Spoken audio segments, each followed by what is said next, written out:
siyabonga uthando lwakho namanje kusile.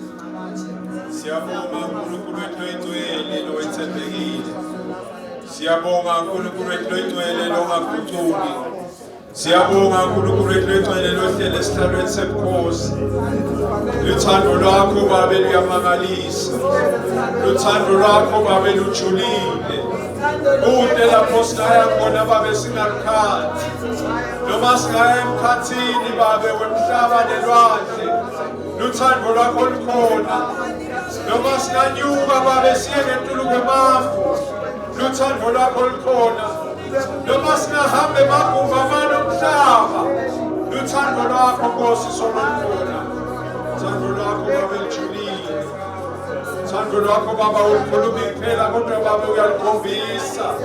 uNkulunkulu wethu oyingcwele uyasikhombisa Baba ukuthi nasinelithando lwakho ufuna libonakale ngentela. Njengoba Baba wenda Baba ukuthi unikele ngendodana yakho lenguJesu Kristu. Indodana Baba lebeyintelwe yodwa. Indodana lebeyingasho ukuthi asibhubhise labantu. Kodwa Baba ilizulu lanquma ukuthi cha indodana leKristu Jesu mayife Baba emhlabeni ifele ntononde bantu.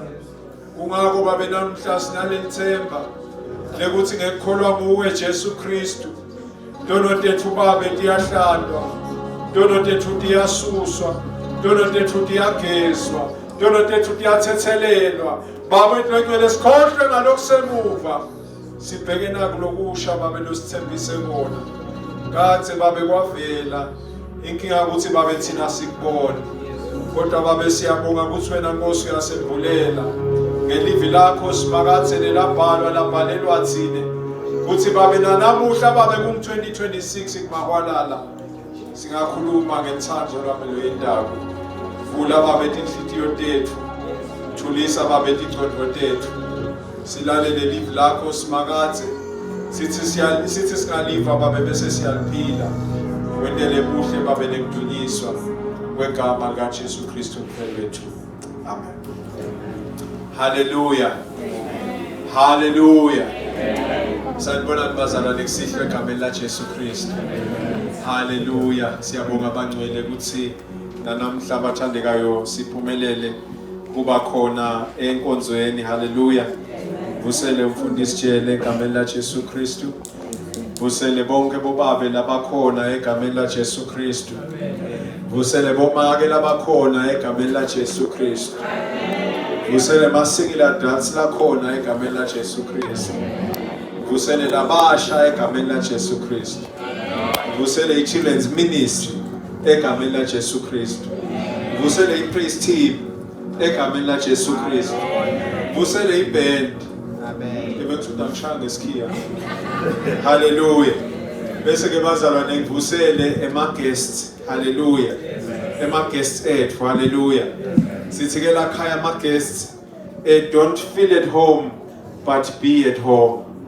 Hallelujah. Ake niwashayele tandla ema-guests ethu bathandekayo. Hallelujah.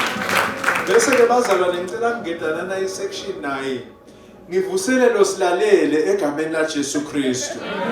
Hallelujah. Siyakuvusela lapho wena losiva.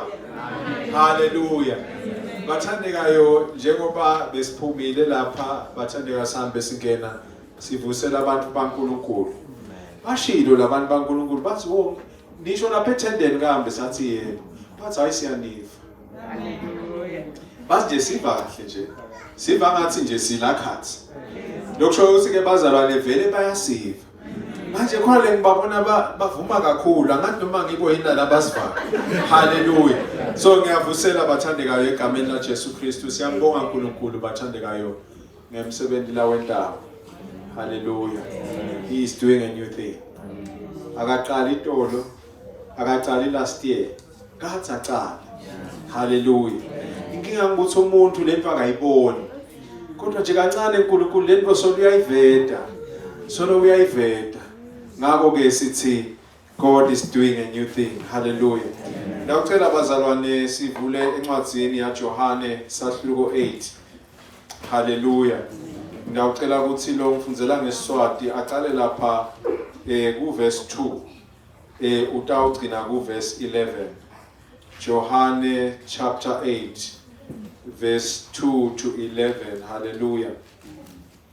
Sisavula nje bazalwane ngifuna kuveta lokuthi kunana info yelithuba lelisha, a second chance. Kumqoka kuthi wati kuthi you have another chance. Ngoba kuyenteka bazalwane sisahamba kulomhlaba, sisaphila kulomhlaba kuthi tintfo tingahambi kahle. Kodwa sati kuthi uNkulunkulu lothite I am doing a new thing is a God of a second chance. Hallelujah. Kungako bazalwane sitawufunza nasi nanga emavesi phasi kwaso lesahluko lesithi a new thing. Ngicela John chapter 8 verse 2 to 11.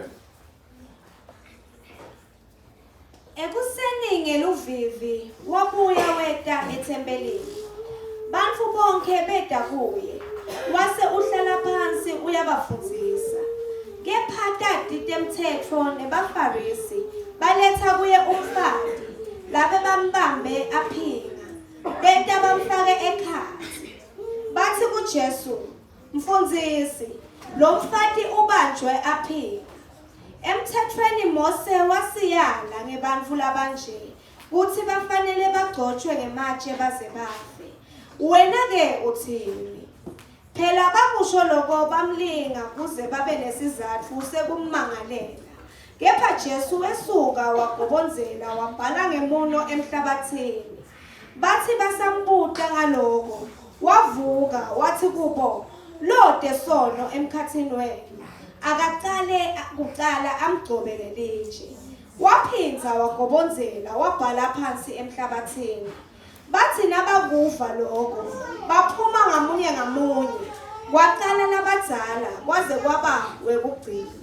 Jesu wasala yedwa, nalo mfati abeseloku eme khona lapho. Jesu waphakamisa inhloko wathi kulo mfati, "Hawu mfati, sebaphi kanti laba bebetakumangalela? Sekude yini lokulahla ngelicala?" Yena wathi, "Kude Nkosi." Jesu wathi, "Nami ke angikulahli. Hamba ungabe usona." Hamba ungabe usona. Amen. Ngesingisi lithi, early in the morning he came again to the temple. All the people came to him and sat down.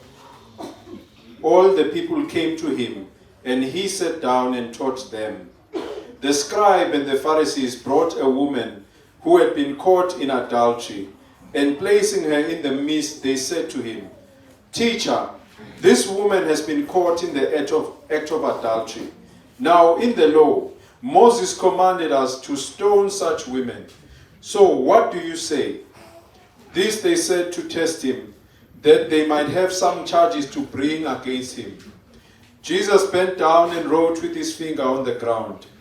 And as they continued to ask him, he stood up and said to them, "Let him who is without sin amongst you be first to throw a stone at her." And once more he bent down and wrote on the ground. But when they heard it, they went away one by one, beginning with the older ones, and Jesus was left alone with the woman standing before him. Jesus stood up and said to her, "Woman, where are they? Has no one condemned you?" She said, "No one, Lord." And Jesus said, "Neither do I condemn you. And go from now on, sin no more." Hallelujah.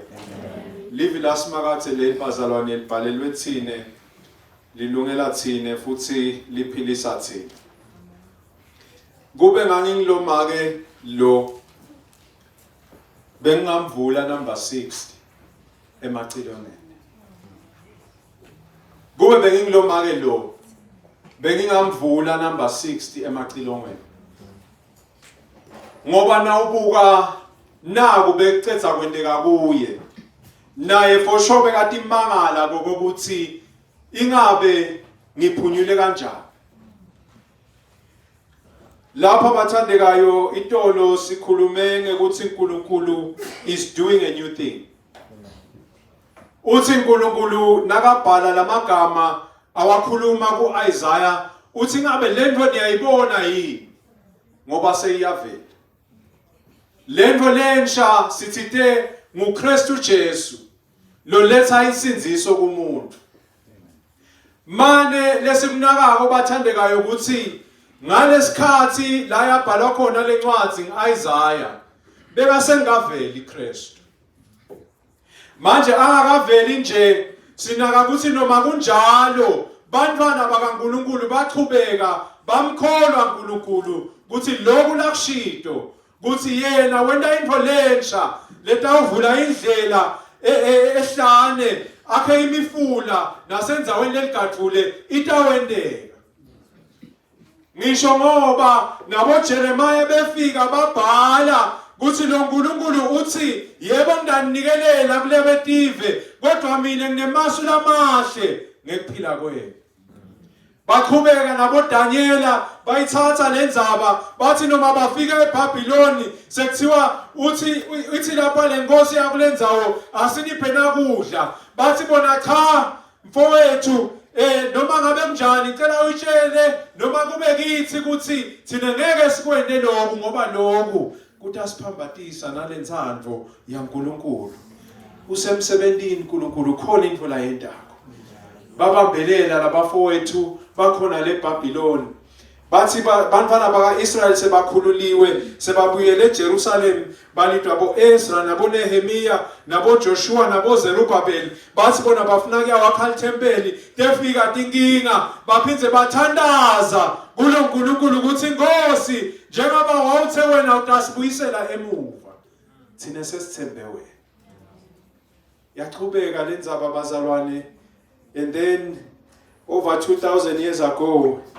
waseNkulunkulu uNusalgiya kuthi yathi lento labantu sola bayibone hawu yasiyatalwa indvodzana leKristu Jesu la seliyavela lethemba kuthi nayi lento uNkulunkulu labekakhuluma ngayo kodwa ke bazalwane khona lapho kwavela lokuthi kunebantu bebasolo bangayiboni lento wakhula Jesu waqala iministry yakhe manje lapha la sifunza khona abazalwane sifunza incwadi yaJohane bazalwane ngilomunye webafunzi baJesu ngilomunye leJesu wamenda waba ngumpostoli manje lapha bazalwane sowubhalela thine ubhala lakubonile ngalento lensha leyentiwa uNkulunkulu ayibone first hand ahamba naye eKristu Jesu akhombisa ukuthi yena lafika khona yena lamukeleka khona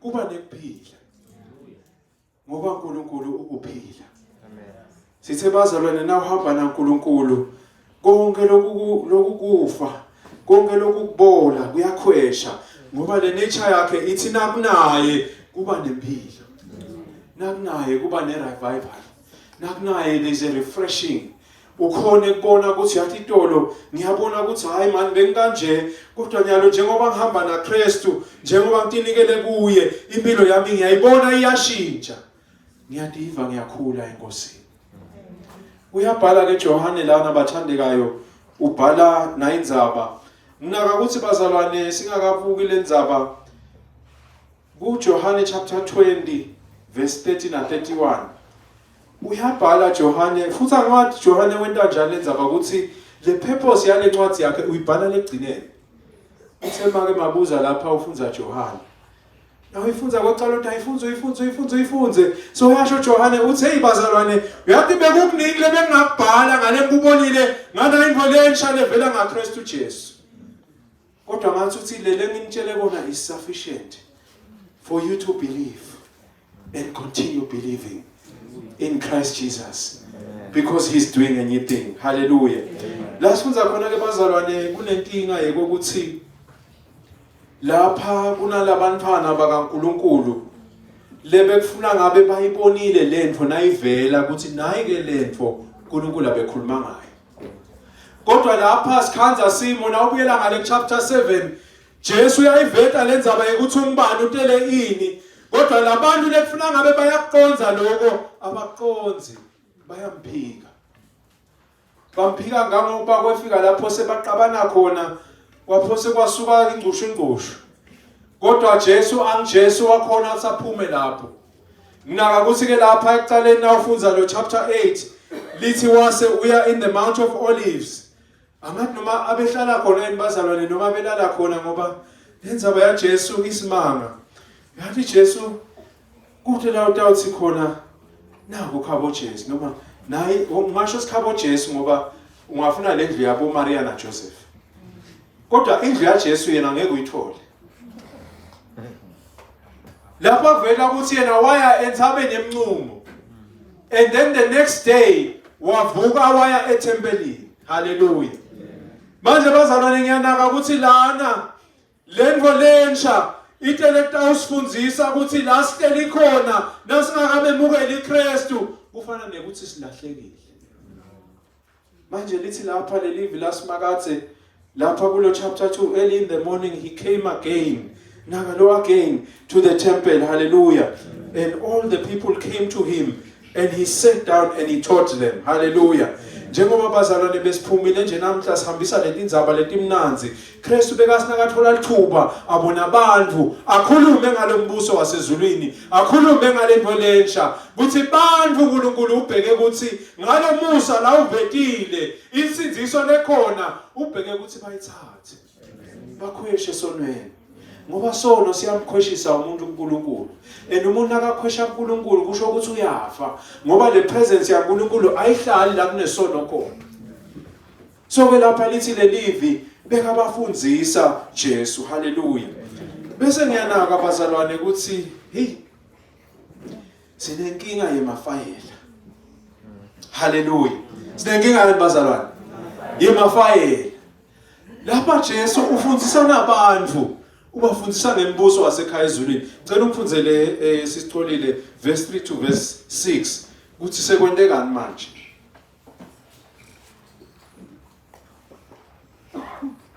kepha tati temthetfo nebafarisi banetha kuye umfati lapho bambambe aphila okay beta bamfake ekhathi yeah bathi kuJesu mfundisi lo mfati ubanjwe aphila hallelujah emthethweni waMose wasiyala ngebantfu labanje ukuthi bafanele bagcotshwe ngematshe baze bafe yeah wena ke uthini yeah phela bakushwe lokho bamlinga yeah kuze babe nesizathu sekumangalela kepha Jesu wasuka wagobonzela wabhala ngemuno emhlabathini hallelujah emafayela ebazalwane emafayela ayawuvimba umsebenzi waNkulunkulu emafayela awutshele makhelwane ukuthi makhelwane awume ngemafayela Thayi makhe awume ngemafayela ebazalwane lapha Jesu semsebentini ushumayela livi laNkulunkulu bantu baphethe emafayela baphethe emafayela abazalwane Jesu ukhuluma ngembuso wasekhaya ezulwini bantu bathi hayi nangu lo make sesimlethile baphethe emafayela hayi ngoba lamafayela khona latakusitha kulomsebenzi yini indzaba bafuna ukubamba nangu Jesu bafuna nje into labangambeka liqala ngayo manje lapha siyabona ukuthi cha labantu laba bakhohlakele anikakhonini kuma azacethe umfundisi kufundisa abantu ngembuso wasekhaya ezulwini nini niphethe emafayela bathandekayo nasifuna kubona lento lensha ake sime ngemafayela lithi livi laNkulunkulu asikhohlwe ngalokho ngekwayitolo yebo bazalwane sinawo lamafayela kodwa lamafayela bazalwane sifuna kwethula kuKristu Jesu sithi Nkosi njengoba ungathi nanga emafayela ami ngengadi yakho ngithi mina ngoshiya ngemuva mina ngifuna kuhamba into experience na into lensha lo yentako balethe emafayela labazalwane yebo kuliqiniso bazalwane lokhu bekwendiwe ngilomake sona number 7 in the commandment lithini thou shalt not commit adultery iqiniso lelo futhi ngicela kusho bazalwane ukuthi solo kuliqiniso nanamhla Kuphinga kusona. Nangabe khona lo phingako la, ngicela kusho ukuthi kusona. Futhi nangabe ukwenta ngicela ukuyekela. Ngoba uNkulunkulu akakuthandi. Kusona. Ngangokuba lapha bazalwane kuze kunemithetho lokhona loshoko ukuthi nangabe kukhona abantu lababanjwe baphingwa kufuna ukuthi bagcotshwe ngemashe baze bafe. But la ubona khona lokukhohlakala kwalabazalwane laba. Phela noma ke abengaphingi ayethu. Bekangaphinga yena yethu.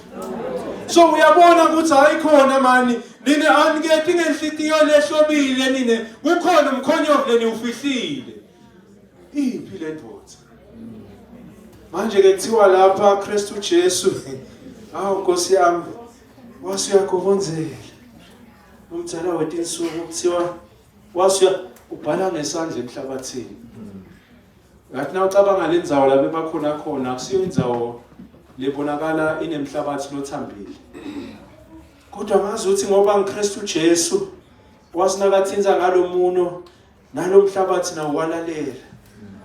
Kuthi hayi sengithimbe umuntu lo wangidala.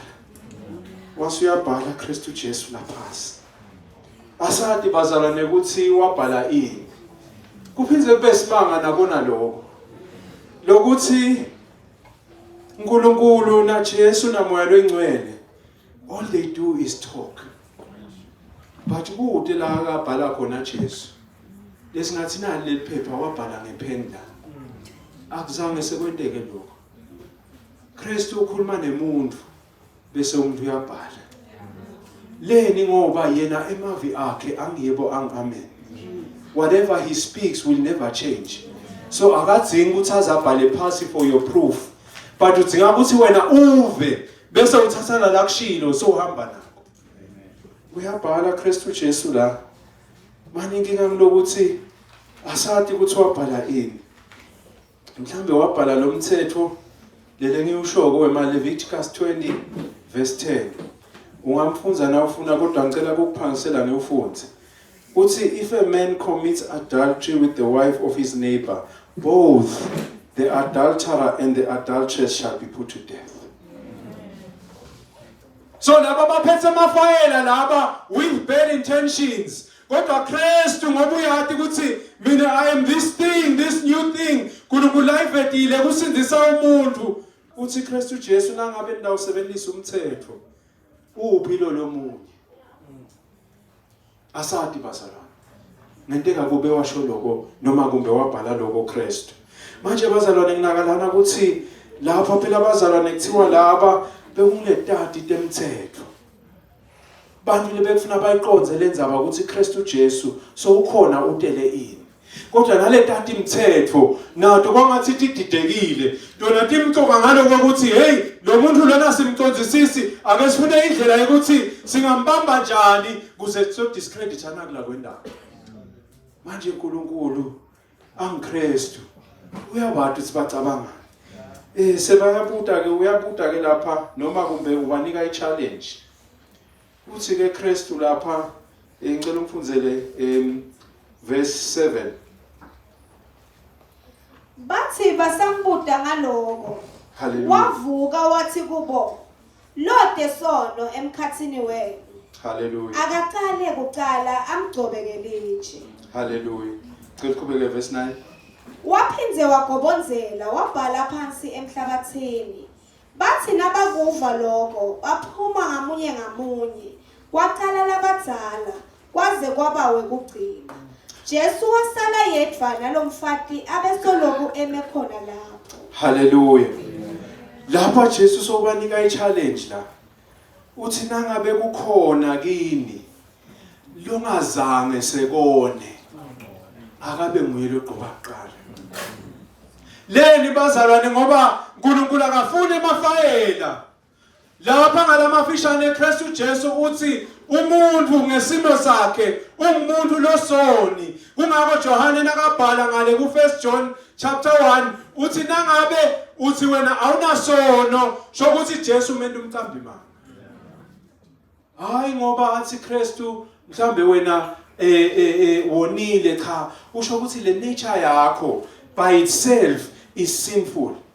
Ngakho ke lokuthi mhlambe wena utibone kwangathi ungcono kunalomunye kungenxa yalo musa waNkulunkulu, kungenxa le presence yaNkulunkulu in your life. So Christ is saying, nangabe kini kukhona lothi yena akazange sebone, akube nguye lota ujika lithi ekuqala. Selithi ke lelivi lasimakathi lapha base bonke sebayaphuma one by one. Bobani labaphuma ke bazalwane? Tati Mthetho. Hawu. Nine Tati Mthetho nani kanzi? Yebo. Leni ngoba lento lensha asiyiboni. Hawu Tati Mthetho nani kanzi? Ninayo lenkinga yesono. Lithi le tento tabo. Yebo. Nathi ngoba lento lensha asiyiboni. Nathi sikhanza sinalenkinga. Solo Jesu uyabhala laphasi uthi lo munye mhlamba asati kumbe bekabhala letono tabo one by one kuthi wena sibani uyakhumbula yini nawo lo munye uthi hayi mhlambe bekabhala lama 10 commandments ngithi ke mina bazalwane inkinga lebeyikhona la bekungilenza bayimthetho ngoba lo mthetho bazalwane bokwenda kubelula kuthi wena ubuke ngesheya kuthi hayi ngani loya kunjani kuye hayi kwangathi loya wone kakhulu kunami ukhanze ukuthi wena soyadigeja ukuthi hayi mina letami dincane kanzi sono kulento lensha uNkulunkulu ayendako bazalwane kutawufika nebantu lone mafayela abo kodwa lekufuna uconze ukuthi lo muntu akedi kuwe ude kuNkulunkulu ngakho ke kufuna emafayela bese siwanikela kuNkulunkulu ukuthi Nkosi noma ngwadi lo ngiyathandaza ukuthi ake umsite babe zibani ake umsite make zibani awumsite bhuti zibani awumsite sisi zibani kuthi la mafayela lawo angabe sabagibe endleleni yakhe ake Nkosi umphilise umsinzise ngalokuphelele ngoba wena uNkulunkulu lonekuphila. So ke uthi ke Kristu ke lapha sowuphinze uyasukuma Kristu ngoba lapha bazalwane Kristu bekalwa nalendzaba yehypocrisy kuthi la amabandleni enlento solo ikhona abazalwane we judge each other nangabe sifuna kubona lento lensha uNkulunkulu la yendawo ufuna ukukhumbule ukuthi nawe kufuna utihlole wena kwangathi Kristu Jesu whatever he wrote kwabasibuko naloyo wabathi uyatibuka kunayinto la ibhalako nomdzala wetinsuku wathi kona ukuthi ayikhona kwangathi nami kusafuna ngekoneni lami nami ngiyotihlanda ngihlenge ntono tami ngitivume kufuna sivume ntono bazalwane nangabe sifuna kubona lento lensha nangabe sifuna kubona uNkulunkulu asebenza empilweni yethu kufuna nje sivume ukuthi babe lapha ngendi kahle ngicela ukuthi ngemsa wakho ungisinzise manje bazalwane sikhuluma about a new thing lapha Kristu kahle kahle ugceka lendzaba ukuthi nanda usebenzisa umthetho nanda uhamba ngemthetho ngiwo lo mthetho lonifaka enkingeni ningene eGibhithe nilandzela umthetho ningene eBhabhiloni nilandzela umthetho kodwa lo mthetho awanisithi ngalutho ngoba nini nijika bese niyajajana ninodwa nangabe lelibandla lamahala latawona uNkulunkulu into lensha tawufuna siyekele ukujajana. Let us not judge one another but instead let's pray for one another.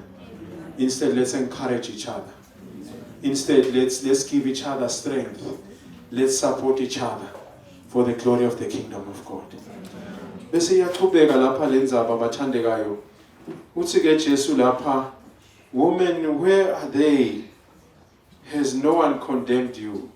Hallelujah. Uthi ke lo make lapha, no one, Lord. Uthi ke Jesu, go on and sin no more. Go on and sin no more. Go on and sin no more. Uthi Kristu Jesu, go on and sin no more. Lo make umthetho bowuthakafe. Kodwa umsawasimakaze uthi go on and sin no more. Nangabe sitawubona into lensha uNkulunkulu ayendako bazalwane. Kufuna sisibalekele sona. Sisibalekele sona.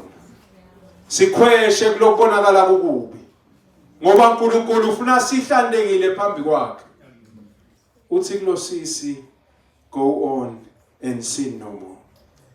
Uthi lo mbuzo wami hawu Kristu, kodwa what kind of example were you setting here? Kwamhlupha bazalwane, kwafuna ngibuyele kulombhalo ngiyobuka ukuthi kodwa waphendula wathini. Sisicela umfunzele verse 11. Yena wathi kude Nkosi. Kude Nkosi. Jesu wathi Manik. Kude Nkosi. Ngesingisi uthi no one Lord. Lemfihlo bekuleli gama lelithi Lord. Lo sisi noma bekonile noma bekasoni noma ungathi abeyini, but she saw the thing. She saw Christ. She saw the Savior. Wasumbita nga Lord. Lokusho ukuthi na uthi Lord, you are saying Nkosi, I surrender to you. So wavuma ngemlomo wakhe ukuthi wena uMkristu Jesu umsindisi wemuntu. Ngenxa yaloko wasuthi Jesu ke go on and sin no more. Nangabe bazalwane sitawubona lento lensha. Nangabe sitawuphila kulento lensha. Sitawubona wonke umuntu njengomntwana kaNkulunkulu. Lithi livi sonke bazalwane sinayo le nature yebona. Kodwa ngemusa lovela kuNkulunkulu insinziso siyayithola. Lapha kasho uKristu ukuthi angiyaxolela nje kwamanje. Uthi go on and sin no more. And sin no more. Lokusho ukuthi bazalwane nasimukela Kristu Jesu. Sibantu lekufuna ukuthi bese siyakhwesha esonweni. Umgomo wethu empilweni ukuthi Nkosi ngiyakhohlwa ngalokusemuva. Uthi wena angikhohlwe ngalokusemuva, kodwa ngisakhohlwa ngalokusemuva. Le nature yami ithi kulula kubuyela lemuva, kodwa mina ngifuna kuya kuwe. And as I move towards you, I forget what I was yesterday. And I know what you say I am today. Uthi Johane nakabhala lapha John 1 John chapter 3, uthi yatini ukuthi nina ngekwemukela Kristu senibantwana bakaNkulunkulu. Sibantwana bakaNkulunkulu. Go on and sin no more. Uma sawuhlala esonweni, uNkulunkulu akajabuli ngathi. Nasawuhlala esonweni, uNkulunkulu ngeke akhone ukusebenza ngathi. Nasawuhlala esonweni, uNkulunkulu ngeke akhone kwenta nayinto lensha lafuna kuyenda. Uthi bubani seyiyendeka. Uthi uNkulunkulu kuloma ke lona go on and sin.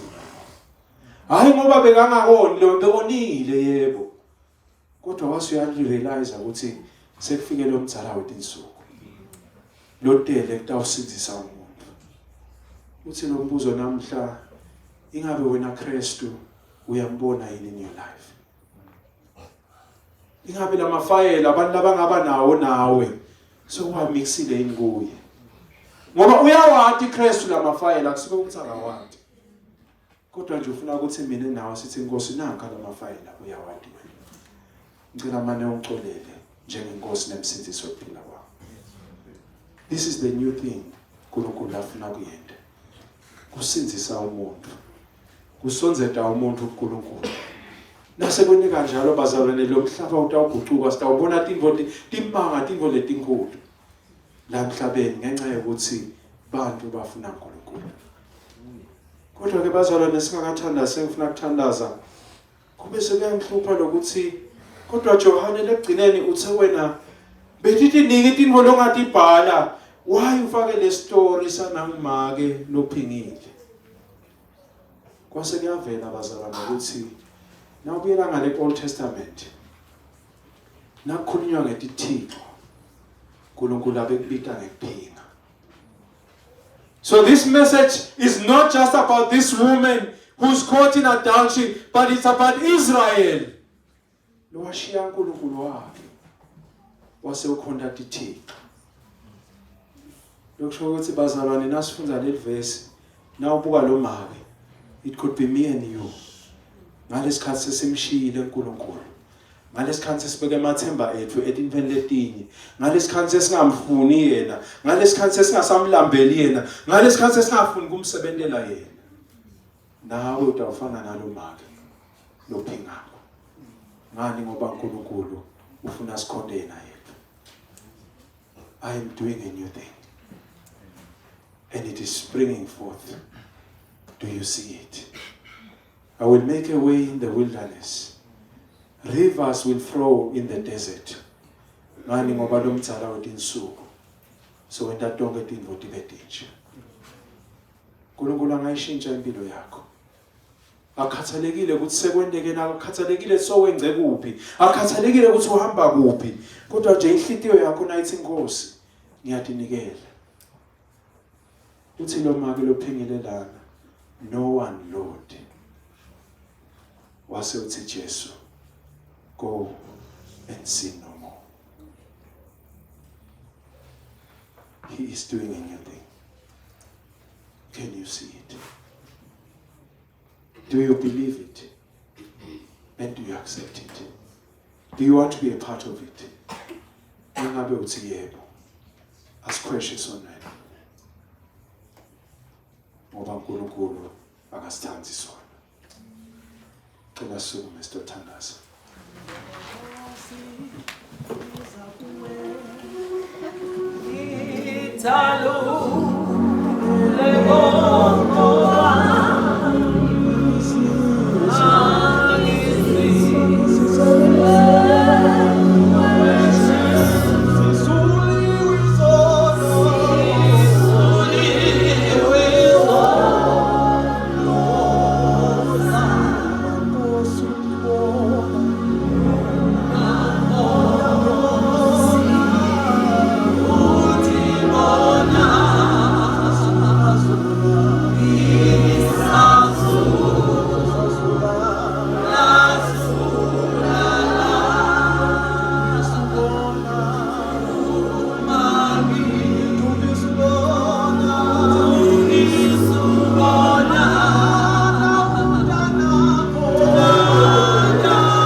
Noma ngabe lelive, noma ngabe umndeni wakini, noma abangani bakho, noma umango uthi sekuphelile ngawe.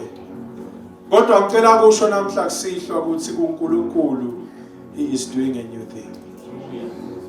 He can renew your soul. He can revive your spirit.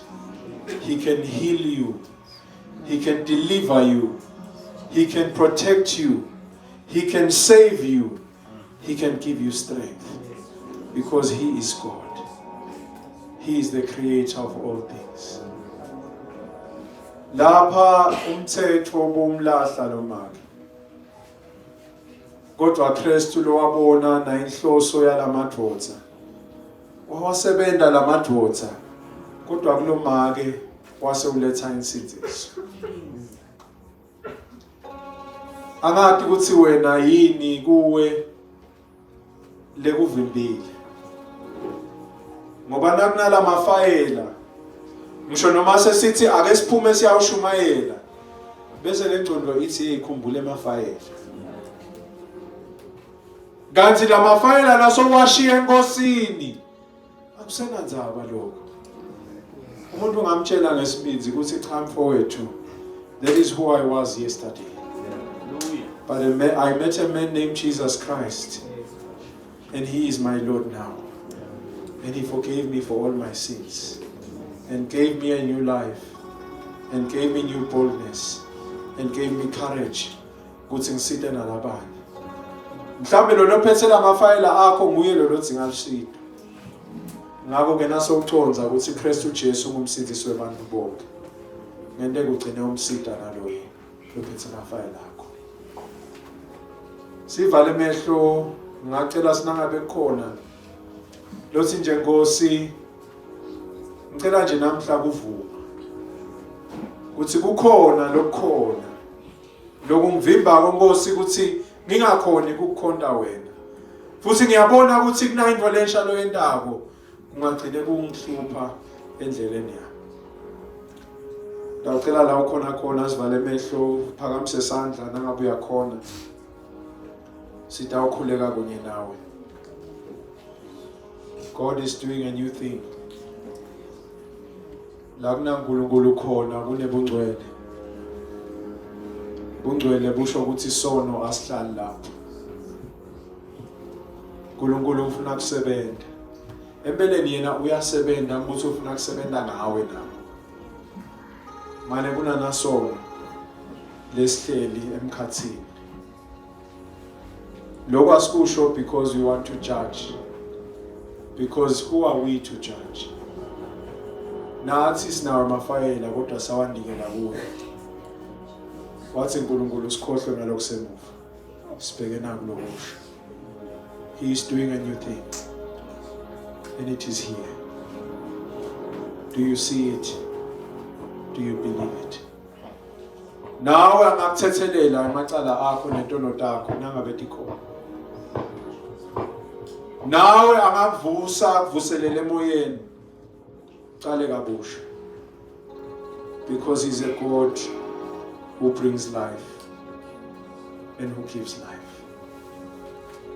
Ngicela sivale amehlo sikhuleke. Babethu engcwele isenkosi yeJesu Kristu. Siyabonga babethu engcwele namanje kusihlwa babelive lakho. Kusikhumbuta Nkosi yethu lengcwele ukuthi bantu bangasijudge babe basebenzisa umthetho. Kodwa wena lo uNkulunkulu wemusa uthe babe kude manje kulahlwa kulabo labakholiwe kuJesu Kristu. Nali babe badla lakho babe namanje kusihlwa. uNkulunkulu wethu lengcwele lilambele babe kubona nakulokusha lokwentaba. Lilambele babe ku experience personally. Lilambele babe kuba ingcenye yabo lisebenza. Lilambele babe kukhula ekwatini. Lilambele babe kubona umhlaba ushintsha. Njengoba babe ushilo ukuthi thina babe sikhanya nasawothi kulomhlaba. Sithi babethu lengcwele ngegama likaJesu Kristu siyabonga. Nalithuba babe lekulalela livi lakho simakathe wena ukhuluma nathi. uNkulunkulu wethu lengcwele siyancuma namhla kusihlwa ngegama likaJesu Kristu. Sithi babe mafayela ethu siyawalahla kuwe simakathe. Sithi babe sicela kuphila babe kwaphakathe kuwe. Ngegama likaJesu Kristu kuphila babe lokutholakala kulensinziso letholakala kuwe. uNkulunkulu wethu babe sethembe wena uNkulunkulu. Silandzela wena simakathe futhi babe sitawuhlala kuwe. Moya wakho lengcwele simakathe uphila kithi. Masimlalele babe nakasikhuda. Masimuve babe nakasicondzisa. Masihlale naye babethu lengcwele asikhuthada. Sisafunza livi lakho. Sisakhuleka kuwe. Sisenda nemsebenzi wakho. Babethu lengcwele umsebenzi wethu babe lo sinike wona ukuthi sihambise indzaba letimnanzi. Kuthi babe naloyo babe lo ngakwati wena Nkosi ati ukuthi wena uNkulunkulu lo sinzisa umuntu. Sengiyathandaza uNkulunkulu wethu engcwele ngithandaza nemntwana wakho. Lo munye babe mhlambe ulalele babe namhla kusihlwa. Akazange sekakubukele wena njengenkosi nemsinzisi. Uthe wena evini lakho babe kulula lendzaba isetindzebeni temuntu ukuthi avume ukuthi iNkosi Jesu uyayemukela njengenkosi nemsinzisi wephila kwakhe. Noma ke babe washo wathi kude Nkosi. Ngale gama lalisho bekavuma ngemlomo wakhe ukuthi wena uKristu Jesu lo sinzisa umuntu. Wase uthi wena Nkosi akahambe angasoni. Sithi babethu lengcwele sifuna kuhamba singoni phambi kwakho. Sifuna kuhamba silibandla singcwele. Sifuna ukukhula babe kwatini wena nasemseni wakho. uNkulunkulu wethu lengcwele ukucula impilo tethu imihla nemalanga. Ukuba babe impilo tethu kufanana neyakho. We are called Christians babethu lengcwele ngoba labazalwane bebabonakala benta letinto Kristu abedenda. Kakhulu babe sithandazela ukuthi singendi babe kodwa siphile. Ngoba kwenta babe bese kuya ngekuhlakanipha nangengcondo. Kanti nangabe lenivangeli siliphila liba ngithi babe kuba inature yethu. Sengithandazela ngamunye mfana wakho lokhona namhla kusihlwa simakathe kuna imvuselelo babethu engcwele. May you revive our spirits, O Lord. May you renew our hunger, babe, to know you. May you renew our hunger to worship you. May you renew our hunger to work for you. May you renew our hunger, babe, to grow in fellowship together. May you renew our hunger, Nkosi yethu engcwele, kuhambisana zabatakho nekuphila ngebungcwele. Sithi babe konke lokhu babe ngeke sikhone kuwenda babe ngemandla ethu. Kodwa ngaKristu Jesu babe kumenteka. Namanje kusihlwa babe sithandaza sibusiswe kwabantwana bakho. Kwangathi buso bakho simakathe bungakhanyisela abantwana bakho uNkulunkulu wethu engcwele. Ubavulele babe iminyango levaliwe. Ubaphilise Nkosi labo labaphathekile. Ubakhulule simakathe labo lababambekile. Kakhulu simakathe ubasinzise. Nkosi yethu engcwele ubaxolele babe wethu engcwele labo labathi ngaqolela. Sithi babe kwethu Nkosi ukuthi sihlale emseni wakho, sihlale sibheke wena Nkosi. Wena utayicondzisa impilo yethu. Siyabonga babe nalithuba lekuhlala phambi kwakho. Sive live lakho Nkosi namhla kusihlwa. Wendele buhle babe nekudunyiswa kwegama likaJesu Kristu umfelo wethu. Amen.